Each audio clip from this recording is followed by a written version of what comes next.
Good morning, Christine Regan Lake here. Welcome back. Today I want to speak to you about calibration partners.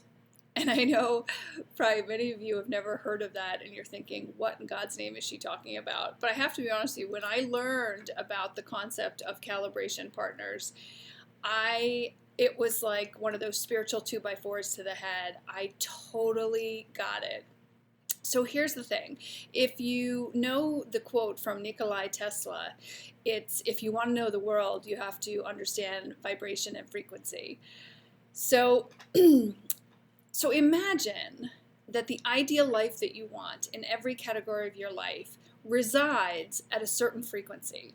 So joy in your interpersonal romantic relationships, fulfillment in your career, abundance in your finances, all of those things.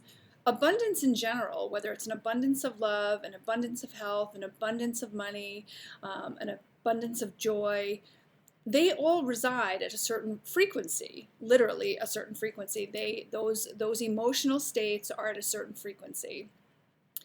Now, in terms of your interpersonal relationship, every person that you have a relationship with is a calibration partner. They are someone in your life that is giving you feedback to let you know, in terms of that relationship, where does that frequency lie? So if you're in a dynamic with someone in a relationship where it doesn't work, and I mean any relationship, like this could be you and your boss, or you and your sibling, you and a cousin, you and your best friend, you and your lover, you and your spouse, whatever. Your interpersonal relationship is at a certain frequency, and your interrelationships vibrate at a certain level. So if you're finding that like you work for a boss and there's a lot of conflict and it's not working for you, the reason is because you and your boss, what you desire for yourself in your career resides at a certain frequency, and what the reality of how this boss is treating you is at a different frequency. And so there's a disconnect. Here's the thing though. Unless you actually go in and dissect the relationship, look at the exchanges, and understand what is missing in that connection that you want and isn't there, and if you don't go in and find out what within yourself magnetized this specific person into your life, you're not going to be able to raise your consciousness to the level that the reality you want to experience exists at. Does that make sense? So like, it was really interesting. I went on a date with someone years ago, and we were just chatting about, relationships, dating or whatever. And, he said he'd had a number of really good relationships. And I said, well, if they were so good, why did they end? And he just stared at me like a deer in the headlights, and he didn't have the slightest clue. And he hadn't thought about that at all. So the thing is, like, wherever your relationships are, whether it's in business, career, whatever it is, those calibration partners aren't any good to you. Like, you're not getting the benefit out of it if you don't actually figure out where the disconnect is in that person, what's missing in that connection that you need for the relationship to be fulfilling, and then determine within yourself, well, why did I bring that into my experience? Why did I bring that into my consciousness?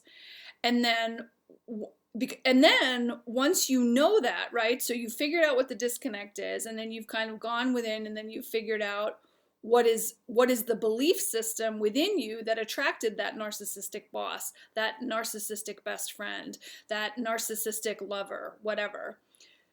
Until you go in and heal whatever it is that magnetized them to you, you're just going to keep repeating the same exact cycle. You'll quit that job, you'll go find someone else, and you'll just go work for another narcissist because you haven't taken you haven't tweaked your frequency, your vibration in your physical body, you have not learned the lesson from that last connection, boss, friendship, whatever, to raise your level of consciousness to say, yeah, I deserve better than that. And when you do that, so one, you acknowledge I deserve better, and two, because you've actually done the work to understand what didn't work, now the next time it comes down the pike, you can see it and say, no, I choose something different.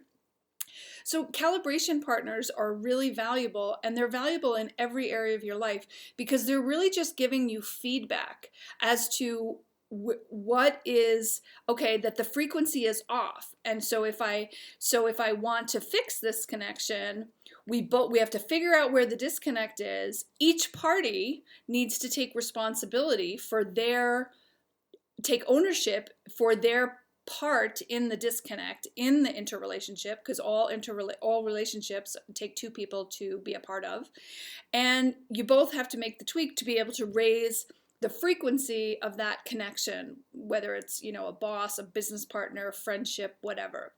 So calibration partners, once you understand how important they are and how powerful they are, because once you understand that, then you're making those fine-tuning tweaks so that you can create the full lush life that you want, because you've been constantly up-leveling your frequency and vibration to say, okay, and once your physical body, emotional body, spiritual body, sexual body, once your individual frequency is in alignment with the level of abundance of love, money, whatever it is, that's when you will be in total vibrational alignment with the life that you want and who you are as a being. But unless you actually do the work to understand why you're not calibrated, why is there a disconnect between here's your ideal life and here's the life you're living right now, unless you do the work, you're not going to be raising your frequency to ever come into the same level of frequency of the things that you desire most. So there you go. So I hope you found value in that. It was a huge spiritual 2x4 to the head for me when I first learned that concept and started doing the work then to figure out where the disconnects were and how to tweak my frequency. So I hope that made sense. Have a beautiful day, and I look forward to speaking with you again soon. Thanks. Bye.